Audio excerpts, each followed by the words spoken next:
انہوں نے یہ بتایا کہ وزیرستان کے متعلق جو صورتحال ان تک پہنچی ہے وہ بڑی تشویشناک ہے۔ ذرا سوچئے کہ پاکستان کا ایک حصہ ہو اور وہاں پر ہم یہ کہہ دیں کہ بھی ہماری فوج 5 بجے جا کے اپنی چوکیوں میں چھپ کے بیٹھ جاتی ہے، یا میں کہہ دوں کہ پاکستان کا ایک حصہ ہے وہاں پر ہماری جو پولیس ہے وہ شام 5 بجے کے قریب اپنی بیرکوں میں گھس جاتی ہے اور اس کے بعد ان کو نکلنے کی اجازت نہیں ہوتی۔ جن لوگوں نے قانون پہ عمل درآمد کرانا ہے، جنہوں نے عوام کو تحفظ کا احساس دینا ہے، ذرا سوچئے، سوچنے میں بھی عجیب لگتا ہے کہ شام 5 بجے وہ لوگ اپنی بیرک اور چوکیوں میں جا کر بیٹھ جائیں گے اور پھر جو دہشت گرد ہیں وہ دندناتے پھریں گے۔ وزیرستان کے اندر صورتحال امتیاز گل صاحب کے مطابق یہ ہے، جو وہاں کے باخبر آدمی نے جن کا نام انہوں نے ڈسکلوز نہیں کیا، انہوں نے بتائی ہے۔ وہ کہتے ہیں کہ جو ہماری فوج ہے وہ وزیرستان جو کہ افغانستان کے بارڈر کے ساتھ شمال اور جنوب کی طرف لگتا ہے،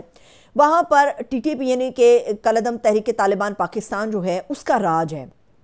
جیسے ہی شام کے 5 بجتے ہیں، وانا ہو گیا اور اس کے ساتھ متصل جتنے گاؤں ہیں، جتنے حصے ہیں،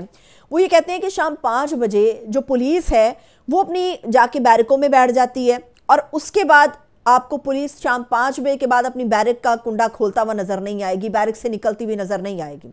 اور جہاں تک تعلق ہماری فوج کا ہے، وہ کہہ رہے ہیں کہ جو ہماری فوج ہے وہ بھی شام 5 بجے جا کے اپنی چوکیوں میں چلے جاتے ہیں، اس کے بعد وہ بھی نہیں نکل سکتے، یا ان کو اجازت نہیں ہے یا وہ نکلتے نہیں ہیں، کیونکہ شام 5 بجے کے بعد جو پورے وزیرستان کے شمال اور جنوب کے حصوں میں، وانا اور دیگر علاقوں کے اندر، دیگر گاؤں قصبوں کے اندر جو لوگ نظر آتے ہیں وہ جدید ہتھیاروں کے ساتھ ٹی ٹی پی کے لوگ نظر آتے ہیں، جو پھر رہے ہیں، دندناتے پھر رہے ہیں۔ اور یہ الزام عمران خان اور پارٹی کے اوپر ہے کہ بھائی اس نے دہشت گردوں کو گھسا دیا، لیکن جب دہشت گرد وہاں پہ دندناتے پھرتے ہیں، نظر آتے ہیں، تو ان کے خلاف کارروائی کیوں نہیں ہوتی، جو موسٹ امپورٹنٹ چیز ہے۔ پھر دوسری بات یہ ہے کہ وہ یہ کہتے ہیں کہ اگر آپ ڈیرہ اسماعیل خان سے وانا کے طرف آئیں تو ڈیرہ اسماعیل خان اور وانا کے درمیان تقریباً 6 چیک پوسٹیں لگتی ہیں، اور ان 6 چیک پوسٹوں کو کراس کر کے یہ دہشت گرد جو ہیں یہ وزیرستان کے اندر داخل ہوتے ہیں۔ 6 چیک پوسٹیں ہیں اور ہر چیک پوسٹ کو کراس کر کے وہاں سے گزر کے باقاعدہ طور پہ یہ وانا کے اندر وزیرستان کے اندر داخل ہوتے ہیں، یعنی کہ ان کو اجازت باقاعدہ ملتی ہے تو یہ ان چیک پوسٹوں کو کراس کرتے ہیں۔ اور پھر وہ کہتے ہیں کہ پچھلے 3 مہینوں کے اندر وزیرستان کے اندر 25 لوگ جو ہیں ان کو قتل کر دیا گیا ہے۔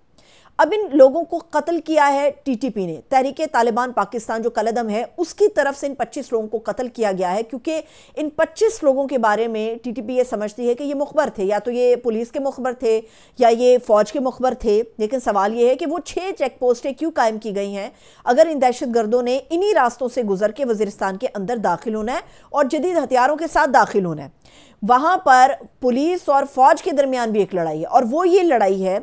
کہ یا تو پورا اختیار پولیس کو دیا جائے تاکہ وہ اس علاقے کے اندر امن و امان بحال کرے، یا پھر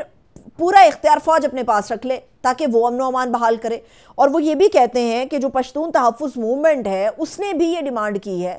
کہ اس طرح کام نہیں چلے گا۔ اور الزام کس کے اوپر ہے؟ الزام عمران خان اور پی ٹی آئی کے اوپر ہے کہ دہشت گردی اس نے گھسائی ہے۔ جب دہشت گرد گھس رہے ہیں تو مارے انہیں، چن چن کے مارے۔ پاکستان کو دہشت گردی سے بچانے کی ذمہ داری کس کے اوپر ہے؟ وہ لوگ چن چن کے مارے ان کو، بالکل اسی طرح سے جیسے یہ وہاں پر دندناتے ہوئے نظر آتے ہیں۔ اور یہ امتیاز گل صاحب نے جب یہ سچویشن بتائی ہے تو سن کے بھی آپ کو حیرت ہوتی ہے کہ ہمارے ملک کے اندر ہمارے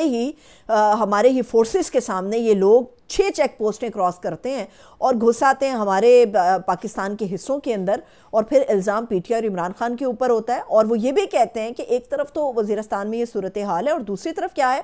دوسری طرف جو ہمارا سارا زور ہماری جو فورسز ہیں ان کا اڈیالہ کی قیدی کے اوپر ہے اور پی ٹی آئی کے اوپر، یہ پورا کا پورا ان کا زور چل رہا ہے۔ یہ پاکستان کی صورتحال ہے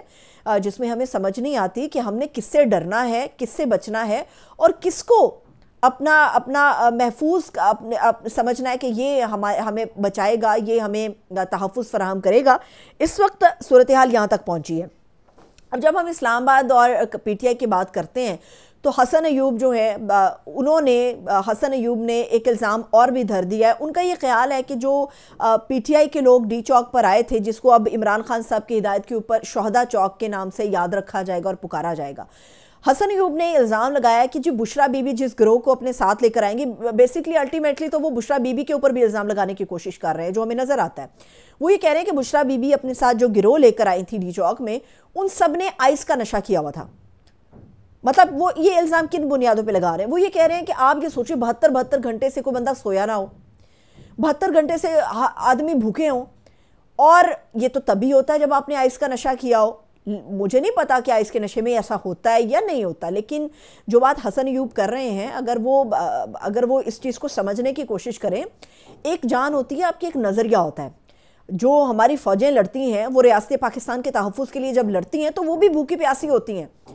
حسن ایوب ان کے اوپر الزام نہیں لگا سکتے کہ اگر کوئی فوجی بارڈر کے اوپر 3 دن جاگتا ہے اور دشمن کو پسپا کرتا ہے تو وہ اس لیے نہیں کرتا کہ اس کے اندر جذبہ ایمانی ہوتا ہے، وہ بلکہ اس لیے کر رہا تو اس نے آئس کا نشہ کیا ہوتا ہے۔ یا تو پھر حسن ایوب یہ الزام ادھر بھی لگا دے۔ اب جو پی ٹی آئی کے لوگ ڈی چوک پر آئے تھے وہ تو جذبے کے تحت آئے تھے، وہ خان صاحب کی کال پہ جذبہ ایمانی کے تحت اور اپنا ایک پرامن احتجاج ریکارڈ کرانے آئے تھے۔ تو یہ کہہ دینا کہ ان کے اندر جذبہ نہیں تھا، آئس کا نشہ تھا، یہ تو نشے کا الزام تو عمران خان کے اوپر بھی لگ رہا تھا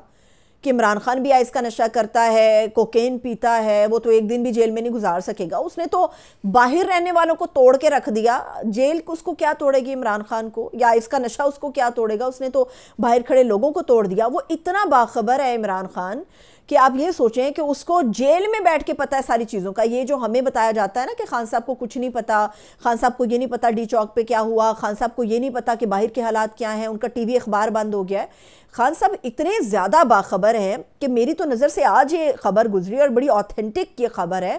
کہ کل جب اڈیالہ جیل کے اندر سماعت ہو رہی تھی کیس کی، تو جو جج ہیں شاہ رخ ارجمند، ان کو سماعت سے پہلے خان صاحب نے کہا کہ جج صاحب آپ کو مبارک ہو، آپ کی پروموشن ہو گئی ہے۔ جج صاحب نے تو اس کے اوپر کچھ نہیں کہا، ان کو تو پتا تھا، لیکن جتنے وکیل وہاں پر کھڑے تھے وہ حیران اور ششدر کہ خان صاحب کو کیا ہو گیا، خان صاحب کو جیل میں بیٹھ کے کس نے کہہ دیا کہ شاہ رخ ارجمند کا پروموشن ہو رہا ہے۔ لیکن جب کل وہ سماعت اڈیالہ میں ختم ہوئی تو وکلا تک یہ خبر پہنچ گئی کہ ارجمند صاحب جو ہیں ان کو اسلام آباد ہائی کورٹ کے جج کے طور پہ جو ہے فارورڈ کیا گیا ان کا نام، اور یہ ان کی پروموشن جو ہے یہ ہونے جا رہی ہے۔ اس سے ہمیں اندازہ ہوتا ہے کہ ہم یا وہ لوگ جو عمران خان کو بالکل ہی ناسمجھ رہے تھے، یا عمران خان صاحب جیل میں بیٹھ کے کس طرح سے ایک لٹو کی طرح یہ سارا کچھ گھما رہے ہیں اور کس طرح ان تک خبریں پہنچ رہی ہیں، یہ وہ بہتر جانتے ہیں۔ لیکن اب میرے ذہن سے بھی یہ خدشہ مٹ گیا اور کروڑوں لوگوں کے دلوں سے اور ذہنوں سے مٹ گیا ہوگا کہ خان صاحب کو جیل میں کچھ نہیں پتا۔ خان صاحب کو جیل میں پل پل کی رپورٹ جا رہی ہے اور ان کو پتا ہے کہ کون سا ورکر کیا کر رہا ہے، کون سا پی ٹی آئی لیڈر کیا کر رہا ہے، اور پی ٹی آئی کے ساتھ جو فاشسٹ رویہ ہے وہ کس حد تک یا کس نہج تک پہنچ گیا ہے۔ اب یہ فیصلہ ہوا ہے، جاتے جاتے میں آپ کو بتا دوں کہ اتوار کے روز ڈی چوک، جس کو شہداء چوک کا نام دیا جائے گا، اور پاکستان اور دنیا بھر کے مختلف حصوں میں دعائیہ تقریبات کا انعقاد کیا گیا ہے۔ یہ کسی پارٹی کا معاملہ نہیں، انسانی جانوں کا معاملہ ہے، اور وہ تمام لوگ یکجہتی کے لیے لازمی طور پر پہنچے اور ان دعائیہ تقریبات کے اندر حصہ لیں، جو یہ سمجھتے ہیں کہ ظلم ہوا، زیادتی ہوئی، اور یہ ظلم اور زیادتی نہ صرف بند ہونی چاہیے بلکہ اس کی مذمت بھی جتنی ہو سکتی ہے پرامن طریقے سے اس کی مذمت بھی ہونی چاہیے۔ اجازت دیجیے، اپنا بہت سا خیال رکھیے، خدا حافظ۔